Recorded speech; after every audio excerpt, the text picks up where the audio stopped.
Welcome to Ceasefire, where civics meet civility and engagement meets empowerment. Ceasefire is hosted by former Bernie ISD trustee and owner of the Bernie Bookshop, Dale Adams, and by former Bernie City Council member and local insurance agent, Ron Cisneros. Ready, aim, ceasefire. Good morning, Kendall County. This is Ceasefire. My name is Dale Adams. And I'm Ron Cisneros. And today, we're going to try and talk about something non-political. That's the title of it. It's not always about politics. Nope, it's not. Are you sure about that? Because I tell you, even colors are political. Are you red? Are you blue? Well, I think in this world today, in this country, we would like everything to be all about politics. No, we wouldn't. I wouldn't. Oh, I'm so sick of it. You and I both, but I think there are a lot of people that cannot see anything except through the prism of politics, and everything is interpreted as something political. And the perfect example of that, and what we're going to put some focus on today, is the recent change in the Cracker Barrel logo, which, by the way, they've now reverted back to the original one. When that change happened, when it was announced, a lot of people got up in arms and said, oh my gosh, they've gone woke. It's another Bud Light moment. And the thing is that nobody ever demonstrated how they went woke. They went from a sort of antiquated logo to a modern logo. They're not the first U.S. company to have changed their logo. I think Chrysler has changed their logo, I don't know, so many times. It's ridiculous. Adidas went from the original tinfoil to those three angular stripes that look sort of meaningless. Yeah. Even our community, our City Hall has changed logo. Oh, my gosh. Bernie ISD has changed their logo. Yeah, a lot of people have done it, and some successfully, some not so successfully, but there was certainly no wokeism involved when Adidas went from the trifoil to the three bars, or when McDonald's went from, they dropped their name entirely and just did the logo for the longest time. You know, Prince, I don't know. I don't know what that was about. That didn't work. I'll tell you why it wasn't wokeism. If you looked at Cracker Barrel's performance right as the COVID thing was winding down, they had a high of year-over-year quarterly growth, an all-time high of 64.67%. And this was in April of 2021. 4 years later, it's 0.49%. No growth. Stagnating. Now, imagine you're the CEO of Cracker Barrel, and you walk into the boardroom, and the chairman's there, and all the other board members are there, or some investors there. What do you think they're going to ask you to do? And let's say that you're the CEO of Cracker Barrel, and your previous gig was CEO of Taco Bell. Now, I'm not sure why they hired this lady, but they did. And so she probably knows a lot about burritos, but may not know much about, Southern country breakfast, right? And they're telling you, hey, we want growth. And the restaurant industry right now is pretty tough for everybody, but, go do something. And so what are you going to do? I'm going to maybe freshen up the restaurant a little bit, make it look a little different. That's not an attack on your values. She's just trying to make some money, right? Yeah. And maybe we'll change the logo. It's a little outdated. Yeah. I don't know how I feel about that. I know there's Tip Top Cafe in San Antonio, and they've not even changed the Formica counters, and they're doing well. And I think people sometimes, if they just stick with the old stuff, eventually old becomes new again, But like the examples that we pointed out, people get antsy and they want, I got to change something. Yeah, they want to refresh things. They want to refresh it, know. I mean, and so they do. Jaguar did it. It flopped, but it's not always about politics. Yes. Sometimes it's just desperation. Yeah. It's money, but it's... And I think a lot of people jumped on the political side because corporations have been under a lot of pressure to have DEI programs, to promote various issues, and to have a political viewpoint. And so now people sort of expect them to have a political viewpoint, even if they don't. They find one somewhere. And that's what's most frustrating, is it's expected to have a political aspect to anything and everything. Right. Which is frustrating. Yeah. A great example of what you just said is that Cracker Barrel did have on their website, they had a page about DEI and LGBTQ And that was taken down recently, and a lot of people saw that as proof that their first move, to change everything in the store was related to wokeism. And it's like, no. That DEI page actually existed long before the logo changed. It existed long before that new CEO had come in 2 years ago. What you see with them dropping that is a response to the current administration in Washington. A lot of companies across the United States have backed away from DEI statements, from DEI hires, from, Target has moved away from the big LGBTQ displays during Pride Month, right? And it's a change in the administration. I have it in my own business ever since Obamacare passed. Every new administration comes in and they interpret the ACA differently, and then they hit us up with all of these executive orders. I am just a pawn in the game here, right? And the products that I offer are the ones that I'm allowed to offer by the state of Texas and the United States of America. Kathy, my wife and partner in the business, we have to adjust to those changes that come down from the administration. Cracker Barrel is responding to what's happening in the country right now. And unfortunately, these companies lose sight of the fact that this country is almost neatly divided, half Republican, half Democrat, and they want to cater to one side. They listen to that voice that's the loudest. Squeak, we will. Squeak, that's right. Yeah. And they forget about the other voice. They forget that beautiful statement from Michael Jordan, Republicans buy sneakers too. Yeah. Right. Yeah. And Democrats eat chicken fried steak and biscuits and gravy, and really the best thing that Cracker Barrel could do, and I think what they were doing, was that they said, okay, we're going to drop that DEI stuff and we're just going to get back into the business of selling pancakes. They just made a mistake when they changed the logo. Yeah. Right? I think this speaks to the influence that the federal government and any government has on every single business, and the vagaries of how the political winds go are affecting all businesses at all levels now. And it's, in my opinion, it's gotten out of hand. I mean, why should our health insurance industry change every time there's a new administration? It's just kind of ridiculous. Set down some rules, and everybody knows them, they can follow them, and then they will. But now your rules change. Whether you have a DEI department in your company changes depending on who's in office or who's not in office. Books that I can carry. Yeah. There's movements here and there back and forth saying, if you sell books to a school, then you have to have labels on every single book of what's inside. Well, I'm sorry, that's not going to happen. Right. So if that happens, then suddenly I can't sell to schools because I don't know every single word that's in every single book in my store. And I don't think that's going to happen. But the fact that there's a possibility of that is just kind of ridiculous. And it goes back and forth. And honestly, people should be able to get on with their lives and make the decisions that they make without all these back and forth political winds. They shouldn't batter us like that. Right. And we should be able to eat pancakes without politics. Yes. Right? Yes. That would be nice. Yeah. And quit looking at everything through the prism of politics. Cracker Barrel, as I pointed out, has suffered over the last 4 years, and people weren't going there anymore. Right? So they do something to change that direction and get people back in the stores. And then all these people, my fellow Republicans, get on Facebook, well, you're being woke and I'm not going to eat your product anymore. Well, that's not what they want. They want you to come in there and eat pancakes. So they go and they change the logo back to what it was.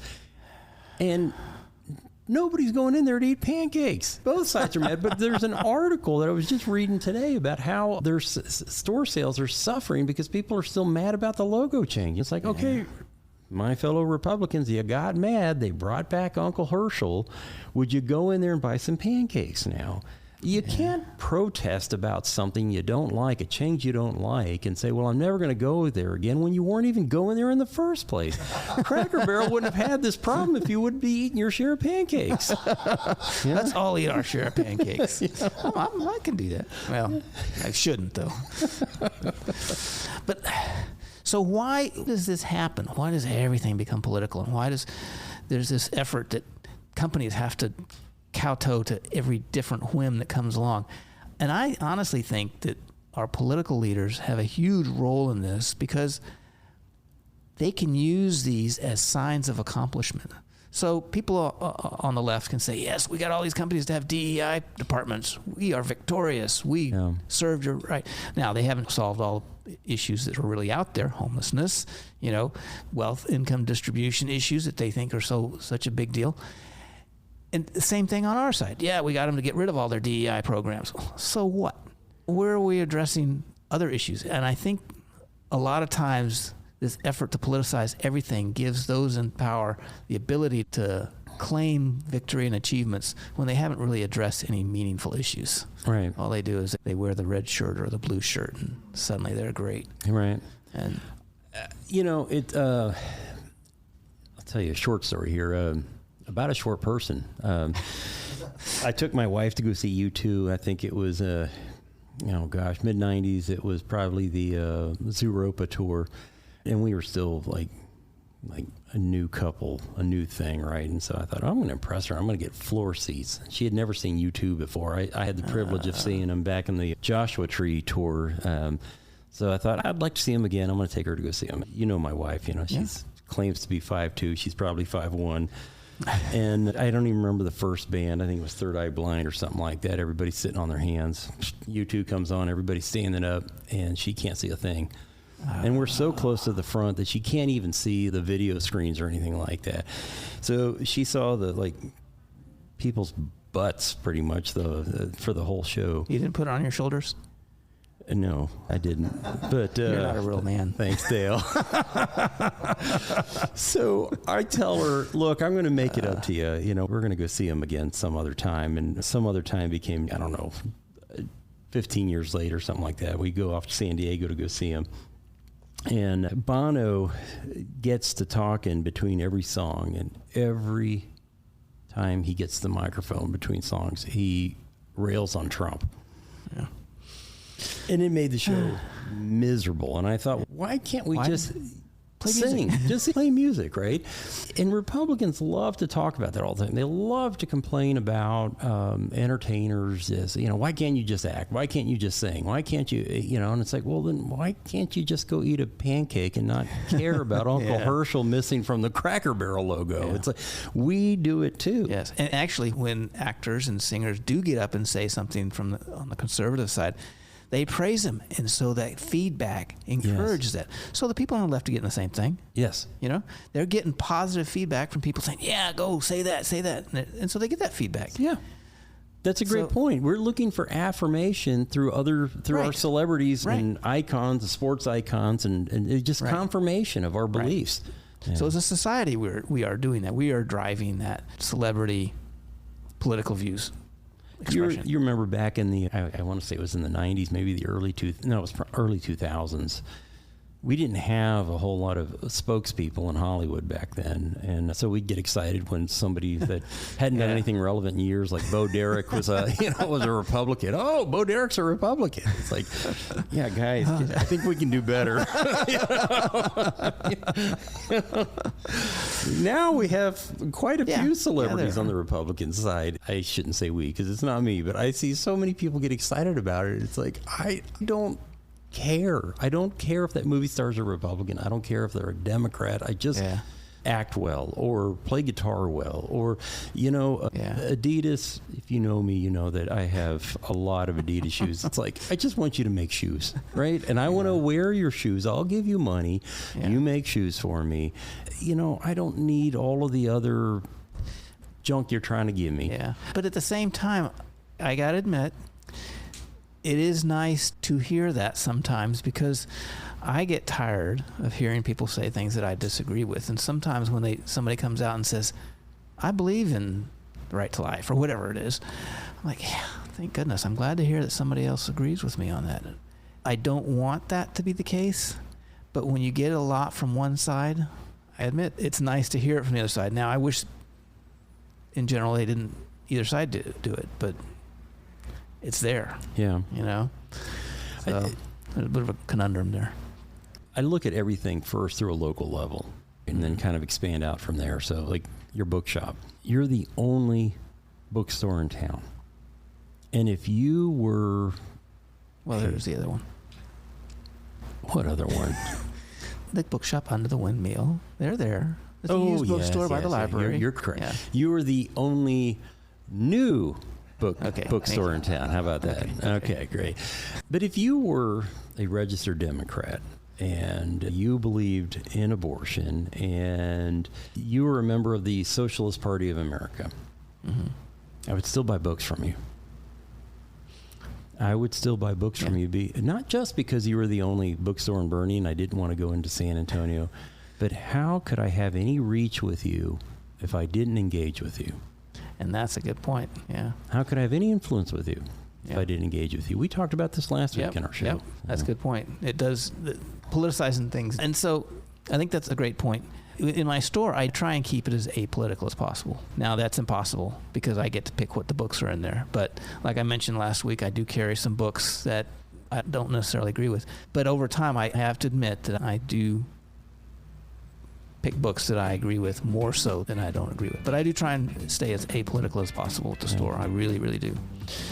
And with that, we're going to take a quick break. This is Ceasefire with Dale and Ron. We'll be right back.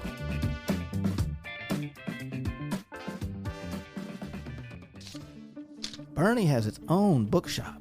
In fact, it's called the Bernie Bookshop.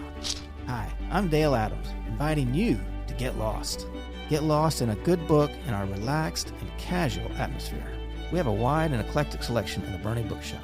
We pride ourselves on finding what you're looking for. We do author meet and greets, host writing workshops, and can connect you with a good book club. And your young ones will absolutely love our kids section at the Bernie Bookshop. And while we want you to get lost, we're easy to find, as we're in the heart of Bernie at the back of the Richter Tavern building. We are the Bernie Bookshop.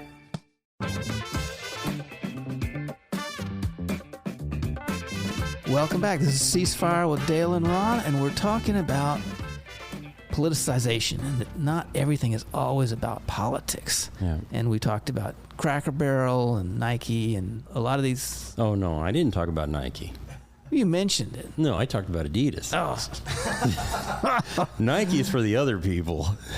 I'm actually going to take us in a different direction for a moment, somewhat related. But I got to ask you, is Nike the other side for you? No, not at all. Nike, I mean, Nike is probably the most popular shoe brand in the United States, and I've had Nikes in the past. I bought a pair of Adidas, my first pair probably 20 years ago, and I liked them so much, and I never went back.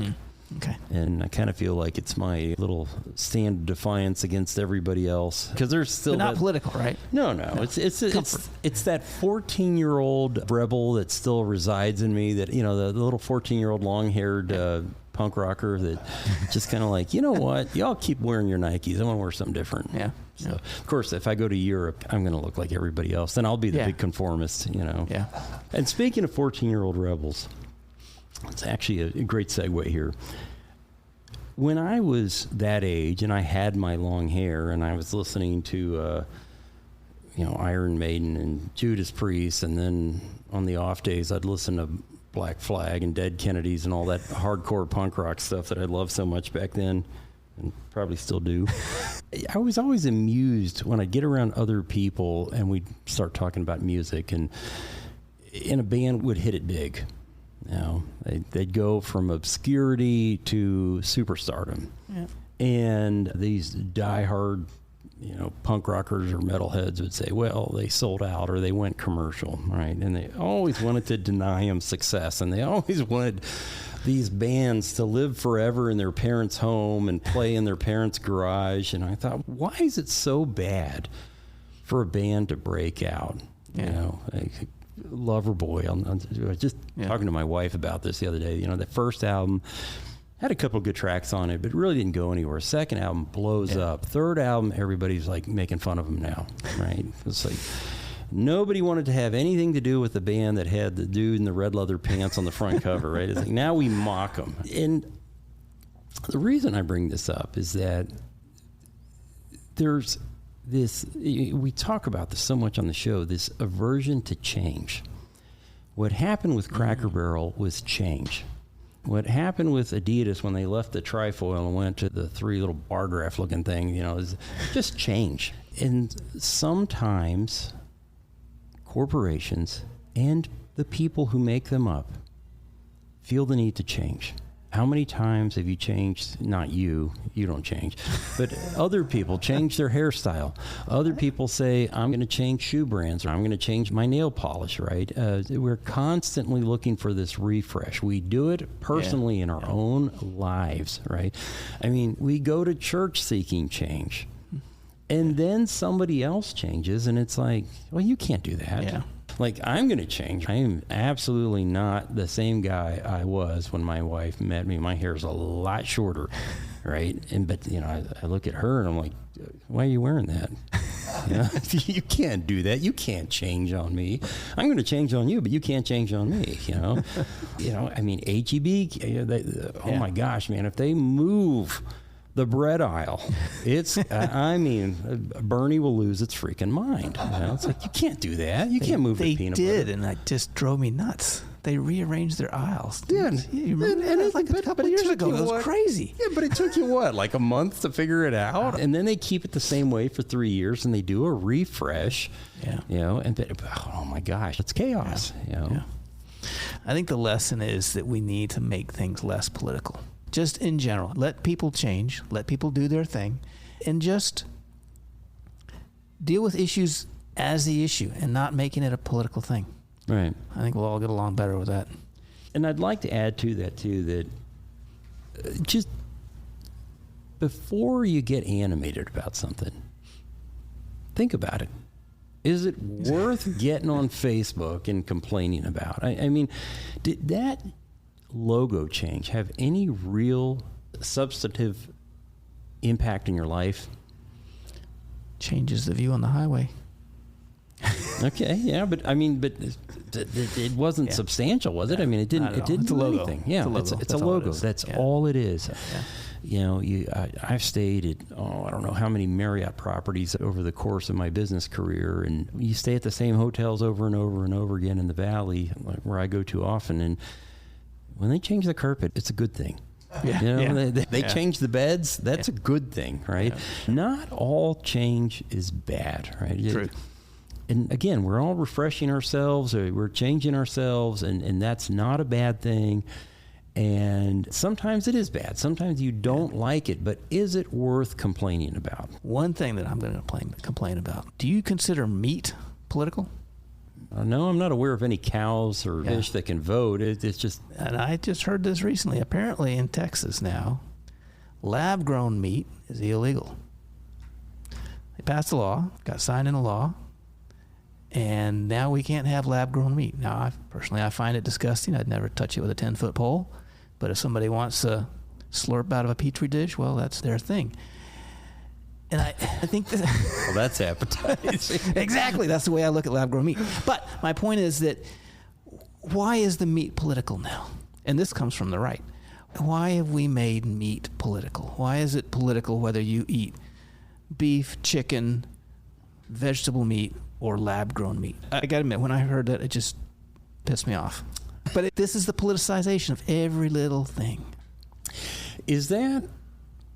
Now, there may be a health issue. I don't know. Yeah, I don't think there is, but there might be. So that cynical 14-year-old punk rocker I was talking about earlier. We'll go out and eat some. Yeah. No, what he's thinking right now is that maybe that isn't political. Maybe it's just lobbying. Maybe that's just the cattle industry saying, yeah, we're going to protect our interests. That could be. Yeah. And that's kind of unfortunate, too. Yeah. But meat is, I think, in other ways, it's political because yes, it has. The whole cow methane gas thing is stop eating meat. We hear that from the left, and so right. This is just the next step in the politicization of meat because it is political to a lot of people, which is unfortunate. Okay, I'm going to bring out a book, and it's sort of a little tangential to what we've been talking about, but it's about political correctness. It's The Monk Debates, a debate by Michael Eric Dyson, Michelle Goldberg versus Stephen Fry and Jordan Peterson. And basically they got together and they had this debate about political correctness. And they both presented their sides, their views. It's a great example of two sides getting together, talking about it. They may not come to an agreement, but they discuss the issue. It's a great little book. It's just a script of what they talked about. So I think it's pretty cool. So we got it at the Bernie Bookshop. And what section of the bookstore can you find that in? Because you rearranged the store not too long ago. This would be in the political science section. Oh, okay. Yes. Which is where now? Because I used to know exactly where that was, but you had to go and change it. Well, if you go in the front door to the left, all the way to the back, it's sort of in a back left corner. Okay. Yeah, it's sort of tucked away. In the left corner. Do you have a right corner for the right-leaning political books? That would be fiction. No, fiction is to the right. Nonfiction is to the left. I'm sorry. I did not think of the political consequences of the layout of the store. Sorry. Because not everything is political. Because not everything's political. There you go. So thank you, everybody, and have a good day. And we will see you next week. If you missed any of this, you can always go to BernieRadio.com and listen to podcasts. See you next week. Thanks. Bye.